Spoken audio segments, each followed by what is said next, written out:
thon thu in tran na chuan ui pakhat a ming stu bi chu ril tram em in ron langa kong laya cho zungina faka ar sador kota chang aru a ma semi asu a athaule vek abeidong le a alu a kuntlok tloka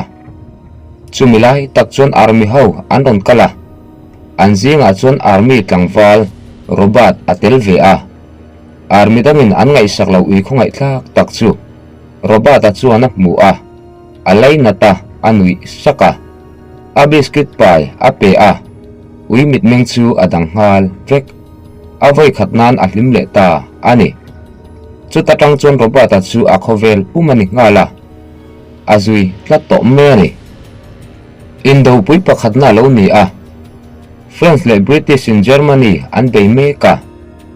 America po atel vedon ani robot ate Yankee division chu training camp an oma stubi chon robot ra rim asia a bangpop atangin camp alu ru a chorim asia a chauka a aluta ma se chifin alo chuak le atlan chiat line robot atok le a amevai na samai robot an biscuit anei to lo ma se stubi chuan cho ain robot bula chu athlang zo training an nei line senior officer pakhatin stubi amu a adu tlat mai dil zo a cho pero ti in robot a shila zana robot an country na cho ape a thian te an hlau thong cornelin amu chuan athin rimanga a no chu kang cheu anti a masi atu ka po stubi chuan robot training atlan pui ve zel tho officer te chuan thilmak takan mu chuaka konglai uidang chu silai ri a antlan chevek thina masi stubi chuan a hlau ve mi alo abenga chikara ayen uluk ema mishing kut zaizir po a hethiam zung boka he ui hi adang lamani indona a kantan atangkai theyang anti a zana robot a chuan a ming apu a stubi ati a thil azir tir tanta ani colonelin atlo ni chuan officer zung salute an pe a stubi chuan alo en ringa azir ve a colonelin akal pel don chuan akeding lam a phar chowa salute perfect taka pe ani army ho chu anui na sa hle a colonel po anui ve a alom le a kempa a om theyang kanjinga telvero se ti in thu atituta ani chu tatang chuan stubi chu army ho duatron ani ta a rotina zira thu a oi em bok Yankee division chu French indona muna kaltur anni a ma se colonel chuan stubi chu a himsok nan army thar training nan heta lo ro se ati a robot alungai le apu thu anhial thei silo stubi nena besmoi takabel tira apum vonga chief kuta ahlan karon letle huna karon fu ayang che aril ruin ati a ma se stubi chuan robot kalsana tumlo robot akaliam chi a hrui in phurna a se chata atlan chuak ngal robot arim chuin train station thleng a uma train a zuang lut ru a long cholna mun a thleng longa phurlu tur thingbom rok pakhat a mu a robot a chu longa chuang don ti a hrenghal rang takin bom chunga zuang luta a biru zanalo ni a longa chuaka stubi po indo pui pakhat na akal veta ani long chunga thingbom atangin stubi chu aron chuak ru thama atnara lena dek zonga fangkwala robot a zonga atopa mu a robot a chu ameng phok na samai a oi theilo a thiam pa olsen chuan a hril ru sara generalin a hria chuan kan boidon lutuk ati a stubi chu a thukru tranga ma se a chasual pala general ke a takava insu a robot le sipai dang zong chuan an hlau thong le a rang lutukin salute an pengal veka stubi po chuan alo zir ve a ke malam a phar chowa salute perfect tak ape vele chuta generalin tiang alo thau chu a mu a dinte inaka ina se chowa general nena apele le general chuan mak ati hle a ui satli amilo ti asathiam he ui hi a fing mai milovin thu a oya a in thunun theyani ati a rang teng captain nena thu ape a robert a unita official member a siam ngal ro u ati a chumini atang chuan Stubby chuan a ming in jena batch anei veta ani konglai ui mei ani to lova army ui ani to zok ani British le France sipaitan German an beime ka ma se German an chak zoka an helo hle ani indona nasataka chuan American le British sipaitam takchu inchim chekara antanga tu manan chan suak ngamlo ma se Stubby chuan angama lau mi lovin inchim chekara chuan atlan luta abova ahaya mishing rim ashiat na lam apia nga hai zela azara army tam takan chan suaka army hausong zong chulomin an audur dura Stubby chu an hero anita ani Robert chuan France sipaifel tak Gaston atoka thian thatak an ni ngala Gaston chuan ang kempa a hruai ho a an kalna konga chuan German bombin ati chiat vek khopui pakhat an pal tlanga vai vuta chang vek to ani zana ang kempa an riaka atu singa Robert Gaston le Stubby chu ramveng turin an chuaka lungpui phena tangin binocular mangin German sipai chevel an enthla a chuta thilrap thak takan hmuchuak German ten khopui pakhat chu poison gas mangin an beidona manmo lutukin kem lama an tlan ho a midang shil an tumani an tlan holai chuan Stubby chuan German army pakhatin Robert atin mek ti a hmu silai a hme puahma chuan Stubby a zuang phei zoka Robert a bo tlu silai mu a perfua a Robert nunna a chan him man Robert le Gaston chu thingtlu phena an biru a sniper an tamsi a buai thak Robert chuan gas mark a phora Stubby a hmu a midang vashil turin amit mei Stubby chuan a thiam ngal veka leihnuai chak lutukin atlan pheya kem pathleng gas mark pakhat aka in ase a pona atlan chuaka abau tuar sipaitan an thiam ngal an gas mark an vu ngal veka anin peifel chiatia German ten rocket mangin poison gas anon kapa rampum akhat ngal vek ma se sipai hau chu an himman chuta Stubby chu ading mai melo khote pakhat gas kalna tur konga om ti asia chulampan chuan atlan le ngala khuwa athlen chuan abo vaka khomi puite an ham hai hle ma se vanan en chuan an kholampanin boruak hringduk alo kalngwa tian mua rang takin kongkale tukver an khara puanin an mai an hup Stubby ero pona alo oma mi zong an him vek ma chu alabau renga Robert le Gaston sakora chuangin an ron thlenga Stubby chu an poma in chunga an tlan lu puya aka a puanin an hup saka gas are hnu chuan khomite an ron chuaka an nunna chan him tu uite Stubby chu an hmu chumini atang chuan Stubby chu sipai ui mei ani to lo khopum pui hero ani ta ani ke man thlen le hnu chuan captain thu apuanga German bom hnuwa army pakhat abauti asoya an zong na sa ma se an muzo lo Stubby chuan a omna a thiam ngala indona hmuna sipai pakhat a hliama building chim chenhuaya atanga Stubby chuan a hnar a manga silai mule bomkara po a hlau mi alo atlan phei zoka sipai tang chu a hmuchuak ta ani army dangin smoke grenade an manga a him theinan ti chuan an chan chuaka Stubby huai sen na zara sipai nunna a chan him le ta ani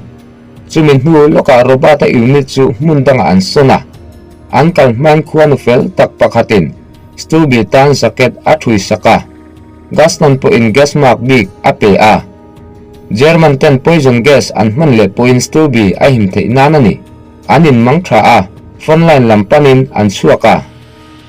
Colonel chuan army ho zong ma thu a soya tuna chuan German tenen in machanin anin dau to don ani an hun thar an thlen chuan in dona nasatak a chuak ngala Stubby a chile ta in dona kara atlan kuala sipai tam tak nun na achan le afing le a German sipai rual abuma American camp lama a hruai luta an man vek ma se in do lai chuan thilpui taka thlenga grenade chu army pakhat bula atla a Stubi a zuang phaya sipai chu a venga ma se grenade apuaka Stubi chu a liama Robert amang ang le a apoma camp lama atlan pui ngal doctor ina in kola ma se a liam ana do wangin khopuya army damdoi ina thona ngai ati a thian thaber akal bota ka wangin Robert alungai le a indo na po ama ang ani to lo chuti line Gaston po ani ni ta le turin thupek amu a Robert chun thian tha pani achanta ani amal ngoi ngoya jana afarnu nena lekha athona aril runat zele Stubi angai zia aziak alungleng lutuk chu adam lo ta a doctor ina en chuan adin mun athalo le a athimei thiani ati khopui lama Stubi po alo in en kolme ka ake hliam aladam chia lo ma se athin lung chuan ommei me phallo Robert song turin atsuaka ake na ati a atule thin ma se athau le a akal ze la arel ruwa chuan Robert ka mule turani ti chia om ni engem zat akal nu chuan Robert a camp athlenga Robert chuan Stubi a bu chuan ami ta tangin lom na mitui aluang zoi zoya Stubi alo kirle chuan Robert dam lo po sia ngal akhosik are a nirei lote a athau chuk le theita ani anchol line Robert Stubi le athian te chu perisa anzina indo na kara chol hadam na hunduam takan mang ankal na apia nga mi puin Stubi an lo lom le a tuna chong khovel pum huwa pinalar to ani huai sen na lerin omna entirnan an manghial to a chumilai vek chon Stubi chon German spy aman le awangin general chuan lom thu soinan officer a hlang kaya Robert pu akai ve Stubi chu army pa ngai mei ani to lo camp senior member sa takanita ani Gaston po alo kir le a an pathum chuan an lom tlang le unit nen thla an la hova chanchin bua achuak ram puma Stubi chu national hero anita ani ato bera American le France sipeite an tangrual le a German norle turin an peile an beina sat mawangin German an tolkira Robert le Gaston ten German bankar an muchuan mak an tihle a alianin acha a ti chet har takturani ma se chu mizan la chon thulom takan hria a indawna atop dona sarkarin atuk jingdar som pakhata inka haya puang donani an commander po in anem ngeta kumtam tak thisen chua nuwa indawna rap thlak tak chu atop don ta sipai zong lomen an hlimtang le a army ho chuan an ho thei to don ti anin hria a ma se atuk jing inka hai ani ma lok chuan German sipai ten beiselo takinan ron bele thuta silai ai chuai chuaya boina chuak le ngal army pol pan hi te anin bele tawak mayani chumi kara chun Robert chuan Gaston chu a malama atlan a mu a ama chowani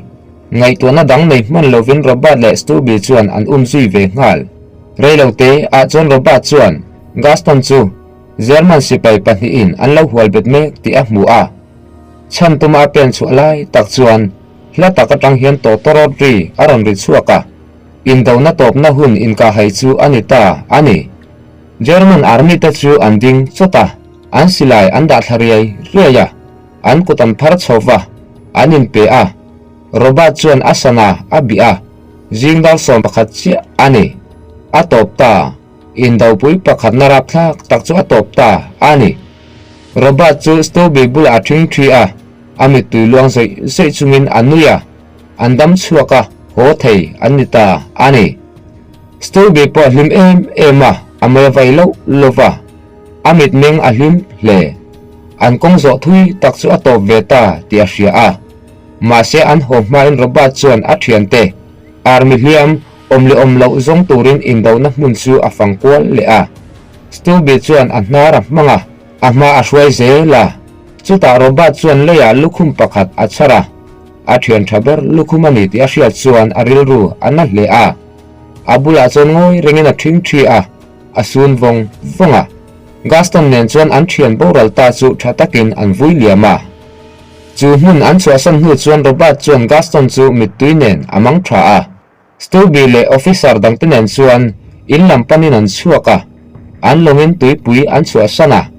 America tui finriat kam an thlen chuan mipui tam takin an lo hmuaka flek an vaya musicary a mi zong an audur dura sipai te wang chaw ni lovin uite takte ma se thon thurau pui tak nei Stubby wang sok ani Stubby chu Robert bula chuan in chuang takin longa tangin a pen chuaka in dona lo tel ve to medal nei to hero ang mi puin an lo lom tuna chuan US Army a zaom berpol ani to a photographer pakhatin thla ala a kha thala ngei kha khovel pum huwa palar takalo ni zuita ani achan chu he thon thu hi lemchan mai ani lo thil tak takani Stubby chu aram tan abei tak taka indona somle pasaria atela sipai tam taknuna achan chuaka a huai senna arin omna le a hmangai na wangin mi makta duai tam tak thinlung a hne bok konglai ui mai thin kha sipai ani a huai senna entir tu alo ni ta ani vo in thleng hiana thon thu hian khovel ala ti phu renga sipai satlia mai nilovin hero ani a Stubby thon thu hian hero te hi pian hmang sang achang phei chuan ke pali nei po anom thei ti min hril army ni turin a piang lo ma se aramin amamo line ading het tata arin oma a huai sena tu manan tluklo kumza bikhat aliam hnu po hian sergeant Stubby a huai senna chu alanung renga thian thatna in pek na le mizau tlom ngai na rilrudik tak entir tu ani atop ta